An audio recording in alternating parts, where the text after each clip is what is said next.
Hello and welcome to the Solutions interview. Christina is the Director of Field Strategy at Lattice with enablement and solutions engineering rolling into her.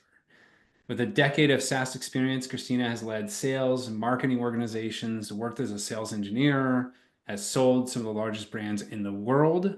Christina, that is such an interesting role with these different facilities just rolling up to you. I'm so interested to unpack that. Um, and with that, I would like you to take it away for our hot take, which is what is one misconception of the pre-sales profession or the solutions profession as we call it now that you want to clear up immediately? Well, I might get some hostile letters for this, but I was actually having a great conversation with someone in my network yesterday, and we were talking about this. Like in recent years, it's become very popular to say anyone can be a sales engineer. Come on in, the water's fine. And I love the welcoming vibe, but I do not think anyone can or should be a sales engineer. I think it's a very particular type of profile set, and it's not for everyone. And so that is my hot take. Not everyone should do this. I love that. Because yeah, it's easy to fall in the trap of hey, if you're in any sort of like technical role or a product role, why don't you just go be a solution engineer in that industry, right? Hmm. I think for a time there was the case when all of our companies were growing to outrageous sizes. Um, there was a time when you were just finding anybody that could talk about something and maybe trying to make them a solution engineer. Um, but that didn't work very well, right? No, it Right, didn't. And I think it's a slightly oddball profile. And what I mean by that is if you think of the analogy of like being in the movies, right? There are people who are behind the camera that without whom nothing good would happen, right? You need the right, people who make things work and operate the cameras. And then you also need the talent in front of the camera to like create a show. The sales engineer is this wild person who's like equally comfortable behind and in front of the camera and doesn't need the Oscar for best actor, right? Like we just want to right. be invested in making the best show we can, and like whatever, if you need me to hold a mic, if you need me to dust the floor, if you need me to give the big speech, whatever you need, I can do it, and I'm like happy and fulfilled doing almost all of those jobs. That is not everybody. That's right. That's our what I say is our superpower is in the gray area.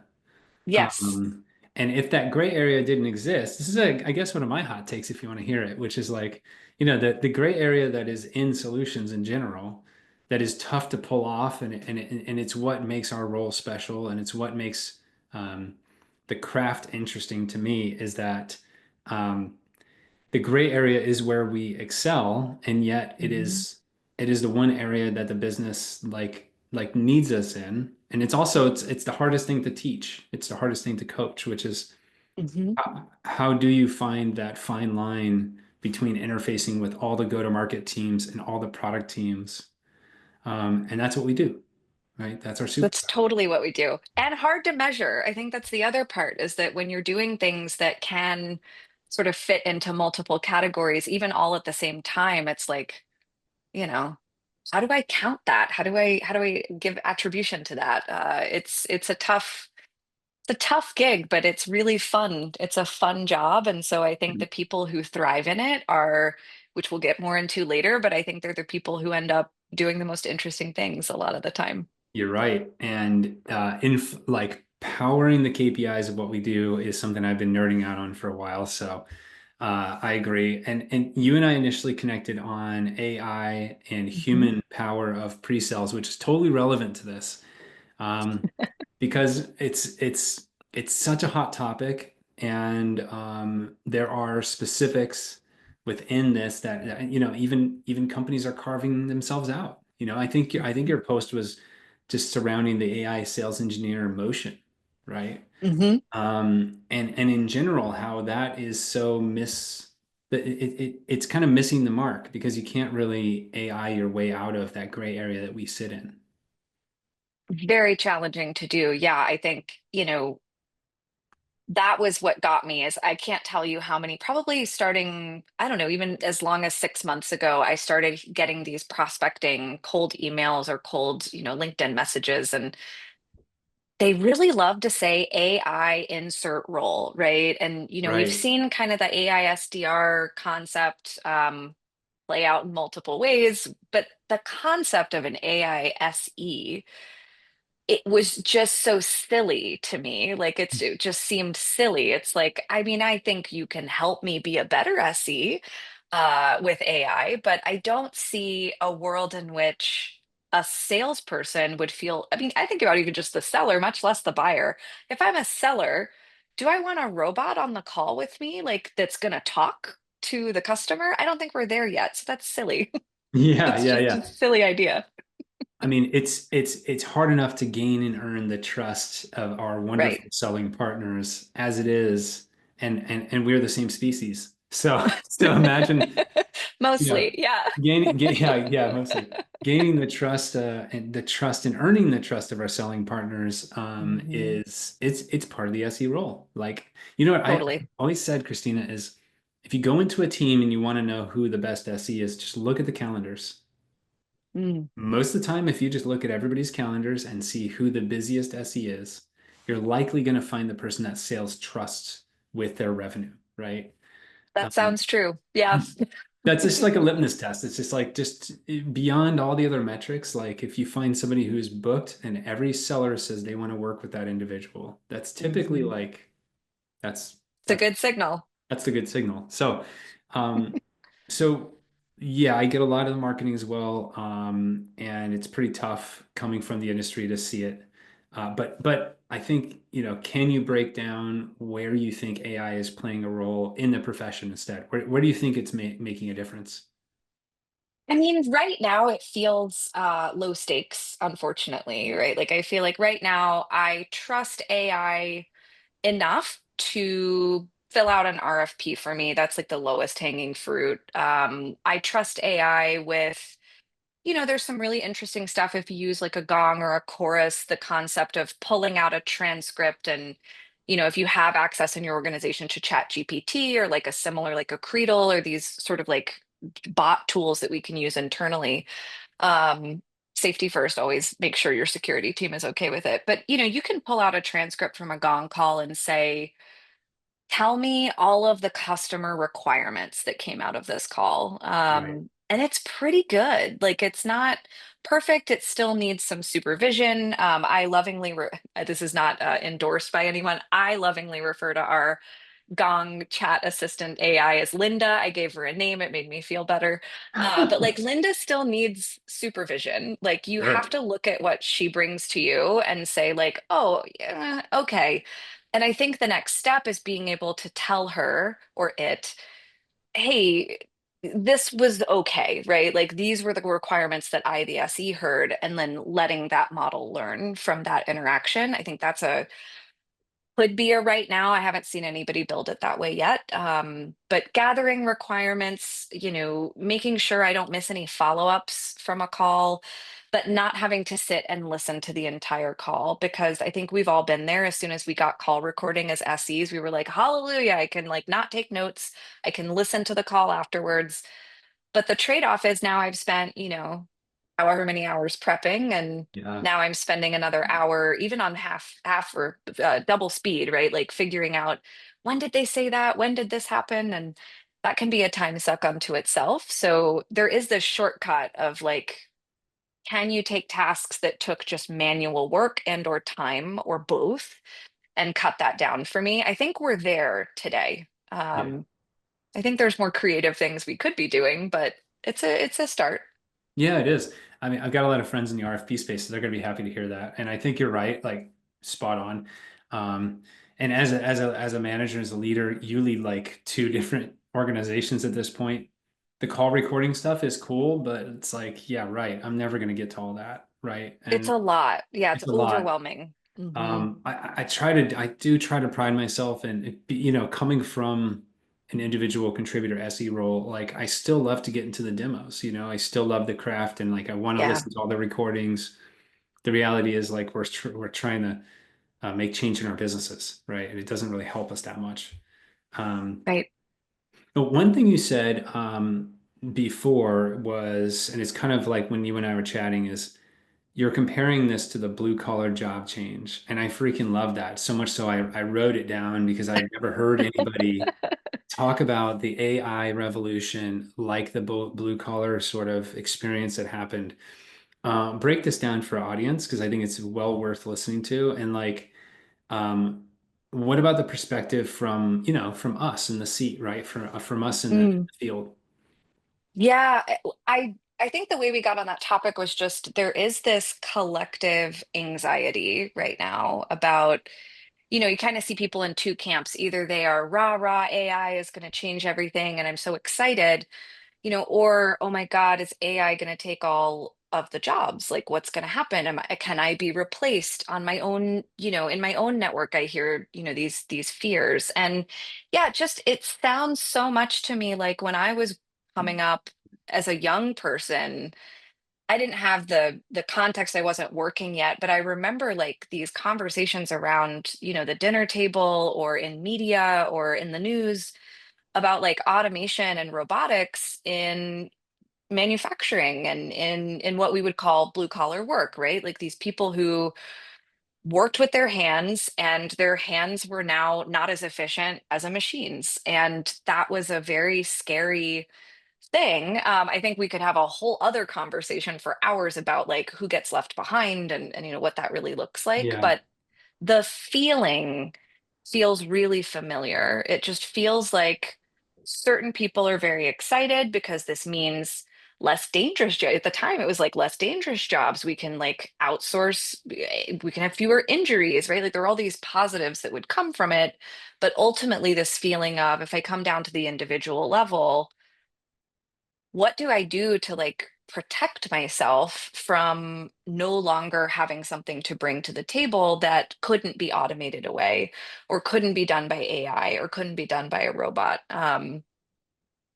So it feels familiar, but I Yeah. think the important thing to remember is that like this is progress. This is it. It always goes in one direction. It's just ebbs and flows on how fast it moves, right? And so we are in a flow of Yeah, we progress are. right now, which can be very uncomfortable. But, the things that we can't automate right now, and I don't know, there's a running joke on LinkedIn and in circles about, until AI buys from AI, I'm not going to worry about this. And I actually think that's like really insightful because as long as there's a human buyer, there is a need for connection in order for someone to make a purchase. It's an emotional decision. We do not purchase with our rational brains. We try to, but we don't.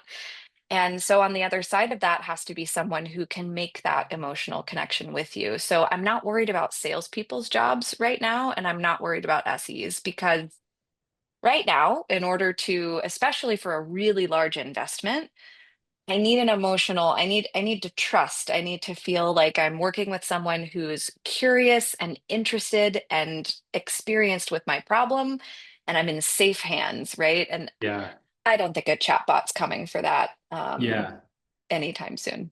And that's the power of the demo, right? The power of doing demonstrations and building rapport with your prospect. The power of like the true solutions craft is Mhm. building that bridge and being the trusted advisor in the room. And and I could say that revolves around other industries too. If you look at Mhm. the sort of I would say the backlash to all the automation is very human centric stuff, you know, like, Yeah.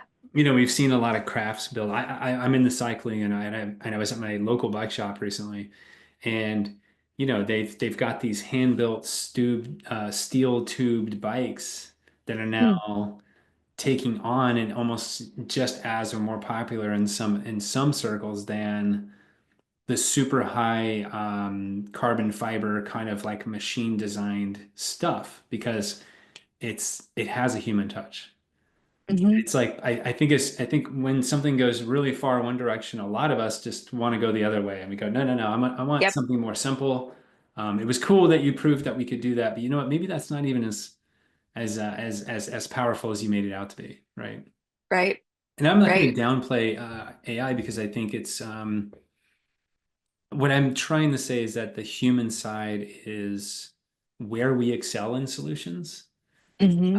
And it is, I think if you ask anybody at a table, like solution leaders at a table, what they're going to do with their teams, it's not replace that. And they know that that's where they need to double down.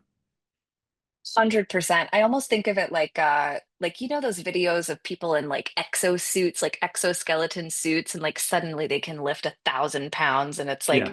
it just enhances what they're already able to do. Like I think that's the opportunity with AI for like right now for sales is it's like, okay, cool. You know what?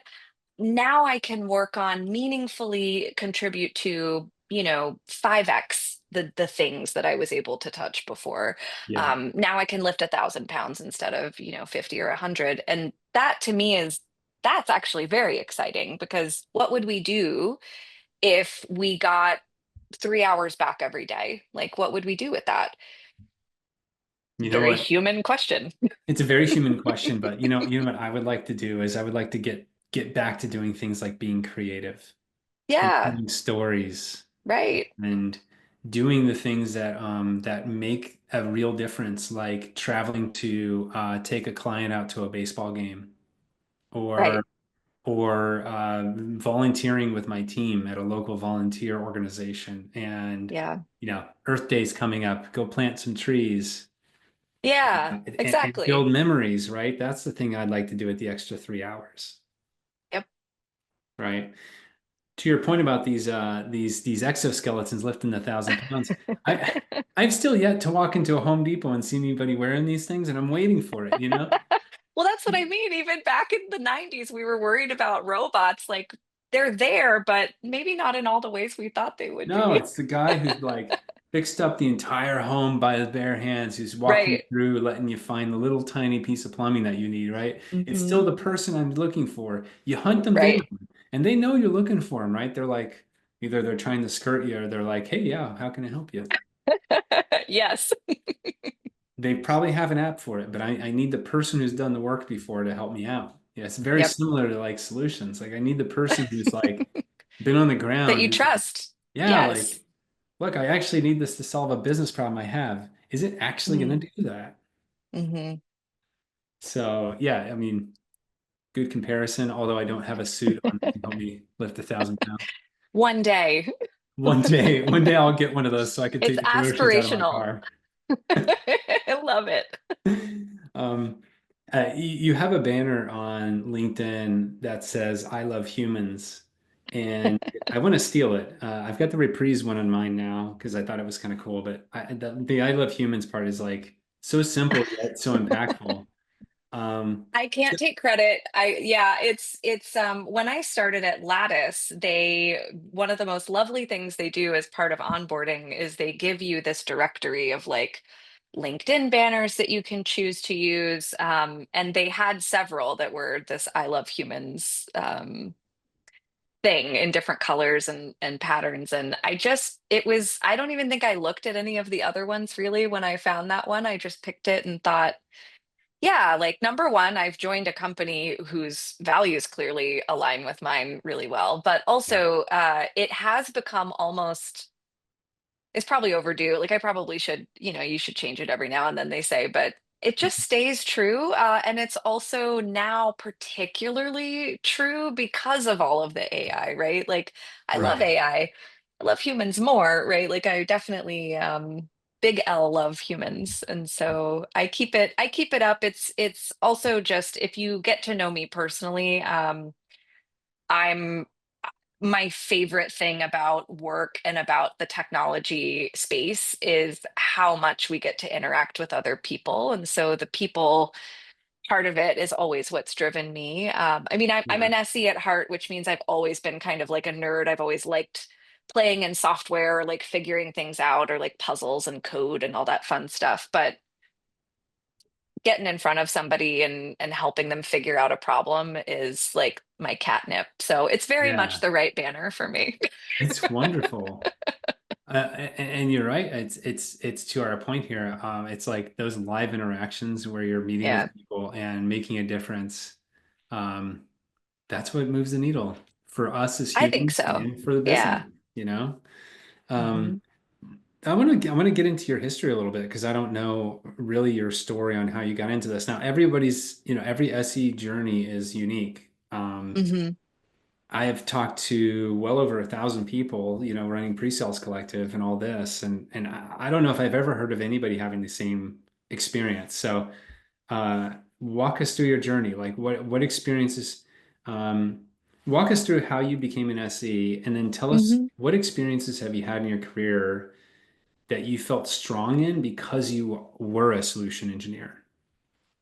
Yeah, I feel like well, first of all, I did start as a nerd. I grew up I was very lucky. My dad sold software at like IBM and Cisco, really big companies. And so in my home as a child, I was very lucky to always have a PC, to always have like the latest whatever, that was something that was accessible. And so I grew up very interested in technology. I grew up on the internet very young, and the Yeah. thing that the internet taught me above all else was that like people could be across the world from each other and connect over anything. Like it could be pets, like we like to talk about our dogs. It could be poetry. It could be like philosophy. It could be anything, and everybody came together. And so very early on, I worked in a lot of online forums, so I was always very plugged into Cool. what made people engage, what made people connect with each other. Oh my gosh, I can't believe how attached people become to these communities. And little did I know, like as I moved through my career, this would become like really important. And so when I launched, my career was launched through getting a marketing gig at a fast casual regional food chain, and I ran some marketing there and social media there, and were we partnered with a company called Spreadfast, which sold Okay. social media technology. And after a while, I ended up there. I ended up working there, and um, I was a consultant. I was in professional services, so I ran a team that, we worked with some of the very, very largest brands in the world, helping them with their social media. And so, Wow. as I got more and more interested in software, the people around me, I started to hear like, "Have you ever thought about being a sales engineer? Like, have you ever thought about being, in sales calls and like owning the technical discussion and the product?" And I didn't know that was a thing. I did not know that was a job that one could have, that you could just like ride shotgun with an AE and spin a story that was like connected back to. It reminded me so much of pitching, in more of the services agency world. And I just loved it. I feel like it was my own, I call it a jungle gym because no one has a straight line to sales engineering, but like mine was like brand side marketing to professional services and consulting, and then like post sales. I was in CSM for a while, and then it was like boom, SE. And so Yeah. everything that had come before was useful in this role in a way that I would have never like thrown a dart and expected it to land in this particular function, but it all seemed to prep me. And and that's one term I really like, which is the SE journey is like a jungle gym, because it has Yeah. me picturing those, those like those ones, those jungle gyms we had as kids that were like those domes Hmm. that had all the sticks or the metal pieces connecting to one another. Yeah. And Yeah. there was Slightly always a dangerous. kid who broke his arm on them, right? There was always 100%. one because they're just so dangerous. Yes. It's like that's how it felt for me too to get to my spot, you know? Yeah. Couldn't have said I set an intention and followed a line. It Yeah, was no way. just, and I think that's when I say not everybody can be an SE, like that's the flip side of it, is that if you can be an SE, you can probably do just about anything. It's just this is the thing you're doing.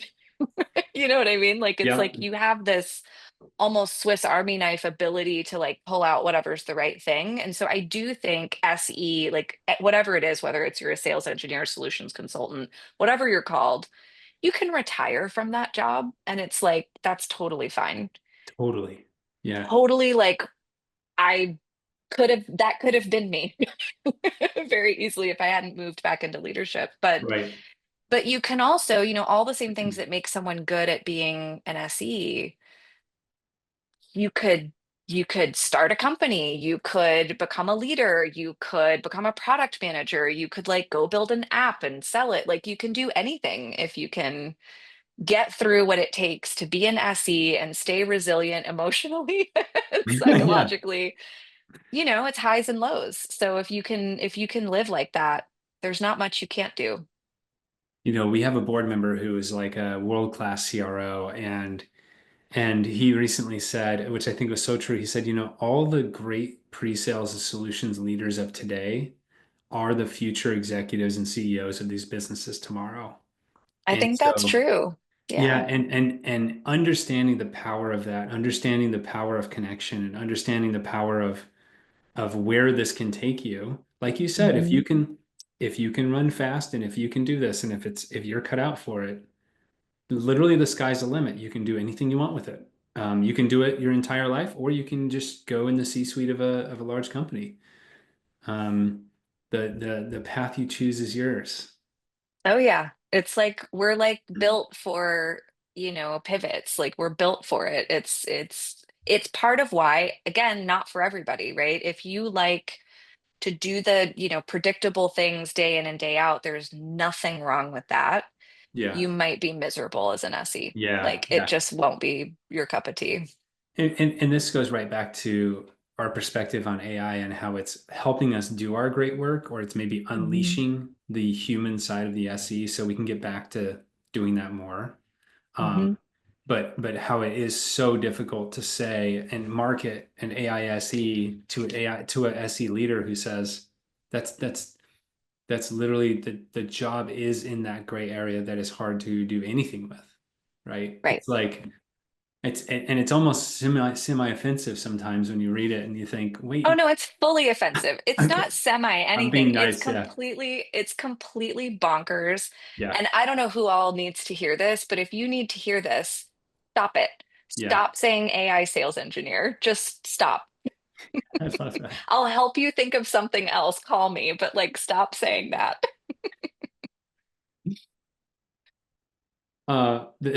That's so true. Um, I think, and there's a lot of parts to this role. There's a lot of parts to this job.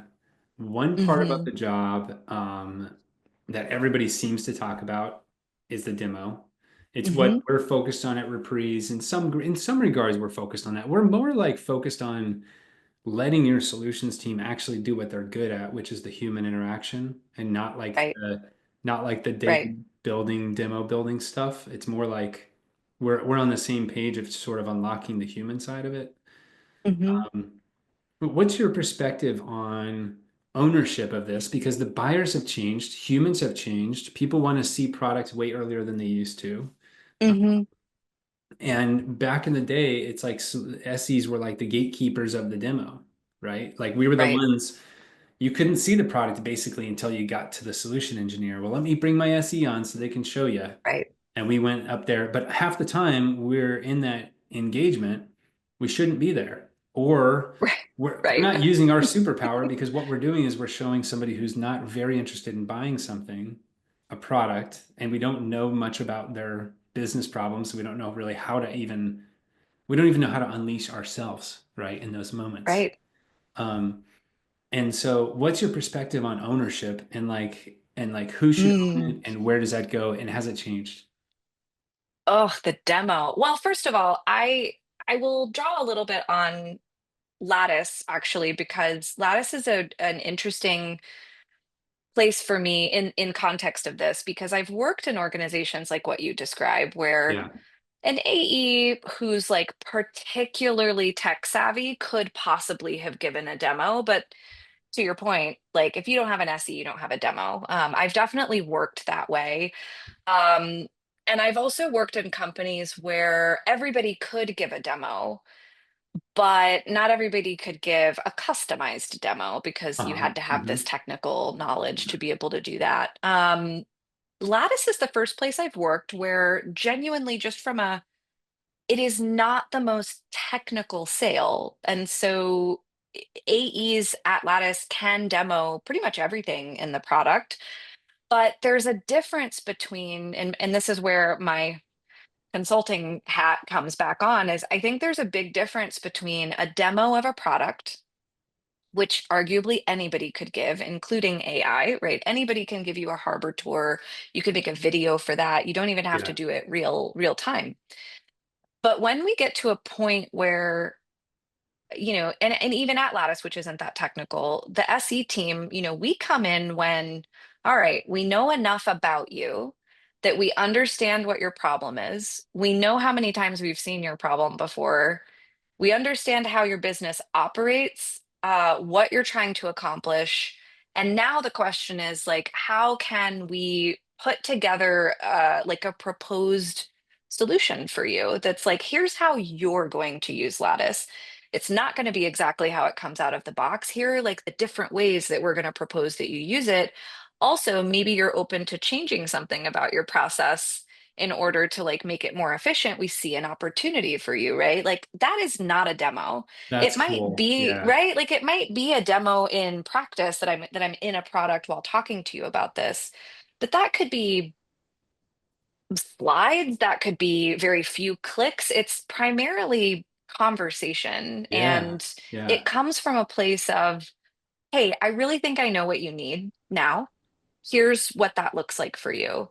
And whatever form that takes, which is often we would still say the word demo, it is very unlike that initial sort of, hey, I'm trying to get to know you. Maybe I'm even using the demo to get to know you better, right? Like as we look at this together, what comes to mind? How do you do it? The disco demo, where an SE should not be. Yes. Love this. And, like there's a saying I have, and I realize that I've done this enough to where I have sayings. But It's good. I'm a father of two. I can have some sayings. I've earned the ability to We'll have some allow it. sayings. Yeah. So the demo is not a presentation, it is a process. Right, And right. although it sounds, yeah, you kind of just playing with words, but it's like the process of I see you in this, like I need to show you what great looks like in my Mhm. environment. And I know what great looks like because other people just like you have experienced excellence in these 5 ways, right? Mhm. Um, it's really different than like you can do this and you can do that and point and click over Right. here and here's a graph, you know. Right, which anybody can own. And so if you Yeah. are being very efficient, as you should be today at the moment in time we're in, that's not why put two people on a call, right? Like there's no Yeah, right. reason. There's no reason. But when we get into, I mean, we also, I think we focus as SEs and SE leaders, we think a lot about what the buyer gets out of, we're just naturally very fixated on like buyer experience, which is great. It's a positive thing, not criticizing it. But we often forget what that empowers the salesperson to do as well, right? Because by taking this huge process, not out of their hands, but just like owning it and running with it, it opens up their ability to use their superpowers, right? Like building rapport, really understanding, like, okay, we might feel good about the solution we want to propose to you and we think it's a fit, but like my job as the AE is to figure out like, can you buy this? Like it Right. like are like what how do we get to, from here in hopes and dreams land into like making an impact on your business on the other side of a signature? Yeah. Like that is a big job. I think it's common a common flaw of SEs to minimize how much work it is to be an AE, and like you're building pipeline, you got to negotiate, you got to close. Like this part of the funnel that we tend to play in is one spot for them, And so to empower your sellers to like, that's why, I think the phrase force multiplier gets thrown out a lot, but in this case, that is actually what it means, right? By having a really solid SE that I know I can lean on for my biggest, most strategic, important ops. What can I unlock? Like, how can I build more pipeline now? Because I don't have to worry about that. Right. And so when I Yeah. think as a leader about efficiency, That's a big deal to me if I have, a relatively small team, but they impact my entire sales organization in this meaningful way. Now you're starting to get into like realizing intrinsic value. It's a very exciting thing. But not everybody sees it, right? They don't all see it. They see, well, they're here to give a demo. And as long as that's the mentality, I think it's hard to get to the like what you can really unlock, the real magic. Do your do your sales leader peers love working with you? I love working with them. I hope they love working with me. Well, the reason I ask is because look, I've had to put on the sales hat Hmm. and go out and build pipeline and do all those bits and pieces. Hmm. And I kind of got it before doing it myself, but getting to that demo takes a lot of work. Oh my It's gosh, so it's hard to so get to that hard. point, you know? Yes, That's like that yes, one moment, and that is such a crucial moment. And I tell people this all the time in my new role. It's like, gosh, why squander that one special moment, right? Because it takes so long to get there. And right. that's just when we get inserted, right? So the first time Hmm. we're interacting with a prospect, it's like it's so hard, it's so easy to forget how much work it took to get there. 100%. Yeah, I think the biggest opportunity every SE has and SE leader has is if you've never carried a bag, that's okay. If you've never made a cold call, that's okay. But stop the narrative that you could do better just because you only see, right? Like we think about all the times when an AE seems to be less prepared than we would have been, or like we are for the call. And there Yeah. is this sort of like, a dynamic tension between SE and sales that has always been true. It's been true in every role I ever held. But the sooner you can get to a place of empathy for what sales is doing and how freaking hard it is. It is such a hard job. And if you really think you can do better, go do it and Go do see it. see what Yeah. see if you maybe want to come back to no more commit calls. Yes.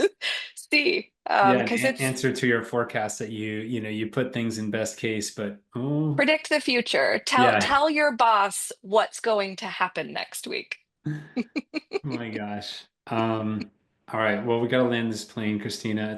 Let's do it. It's wonderful to talk to you. And I recommend anybody who's watching or listening to this, please reach out and connect with Christina. You're not going to regret it. Um, Before we wrap, I'm going to do a few hot takes, and this is just to get to know Sure. you a little bit better. And I haven't seen this either, so I'm excited to hear what you have to say. The first one is Okay. what is your favorite movie? Uh, my real favorite movie of all time is Lawrence of Arabia. It is very long. It has an intermission, but I watched it growing up and have loved it my whole life. So, fun fact, I just watched that for the first time Oh, about I was traveling, so it was like an airplane movie. ooh, I love film, love movies. I was like, I can't believe I haven't seen this yet. Mind blown. right? I've watched it twice. I It's amazing. It's just one of the best. There's so many things from it that have been blueprints for other films. It's just the best. You know what I thought on this movie? There's a scene where there's like 100 horses running in the desert. Mm, mm. And for those of you who haven't seen it, just imagine 100 horses and all these people. And I thought, wow, that's the old days because today it would have been all filled in with CGI. Those would not Those have real been real horses. horses, right? Yeah, that's right. And I hope they were all treated well, but yeah, that's the flip side. but part of me to back to this human thing is like I really appreciated it because it was obvious that it was all real. Yeah, you can And appreciate it. It's the same with explosions. It's like, somebody had to actually like flip that car. Someone had to yeah, really blow yeah, up that thing. Like it's a good reminder. yeah. Um, so this is a little take on industry events. What's the best industry event you've ever been to? Mostly the ones I didn't have to go to, but ended up at through some kind of coincidence because I hate industry events. Okay. Yeah. But I will say the ones that I have found real value in are the ones where it's so important. I tell anyone who's ever putting on an event, facilitate intimate, small moments for people because a lot of folks are, they might really be introverted. I'm one of those people. I'm a secret introvert. Like when I show up to an event, I am overwhelmed by how many people there are, how much content there is to get through. But if you put me in a small environment, like at a table, and you encourage me to interact, it's like that's actually a really lovely experience. So anytime you're doing an industry event and there's something quiet and meaningful, I might go. I might go to that. You know what? I have learned a thing or two about putting on events, and I know you have. and, I heard from somebody, I forget who it was now. I wish I could tell you, but they said an event designed with introverts in mind is a better event for all. I think that's probably right. Because we Because all the have to extroverts, do a lot. the extroverts are they're going to enjoy the event no matter what, right? So they're going Mhm. to if there's a nice quiet corner on the side, they're just going to skip it and they're going to go to the bar. They're going to do this, they're going to do that, right? Right.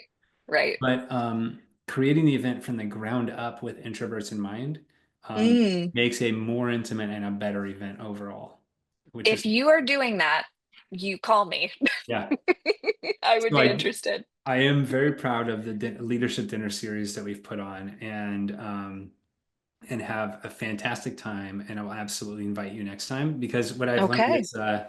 is I think everybody shoots for huge numbers of people. Hmm. That's not the only thing that drives value. Yeah. Value is different. Agreed. Um, you're highly connected in this space. Who are two people you would recommend following on LinkedIn? Okay, so one woman, her name is Dr. Julie Gerner, Okay. and I have been connected with her. I think, I don't even remember. I think we started following each other on Twitter like a decade ago. She is like the Wendy Rhodes of real life. She's so smart. She's like an executive coach, but she shares just nuggets of wisdom and performance that are energizing. And also, I just think she's just deeply, deeply trustworthy. The second person is my coach. His name is David Premer, and he was once a sales engineer, but he coaches lots of big companies on science-backed sales methodology. So Okay. thinking about how brains really operate and how people really want to buy. He's written two great books. And so anyone just looking for like, neither of these people are in the LinkedIn influencer circle. Like they're just solid professionals with great stuff to share. So I highly recommend both of them. Maybe that's the best. Maybe there's a reason for that. I think so. So They're busy doing instead of yeah, LinkedIning. yeah, maybe there's a reason. Well, it's been a pleasure, Christina. I can't wait. I'm gonna shout to the moon. We're gonna share this with everybody. Thank you so much for joining me today. I really appreciate it. My pleasure. It was a lot of fun. Thank you.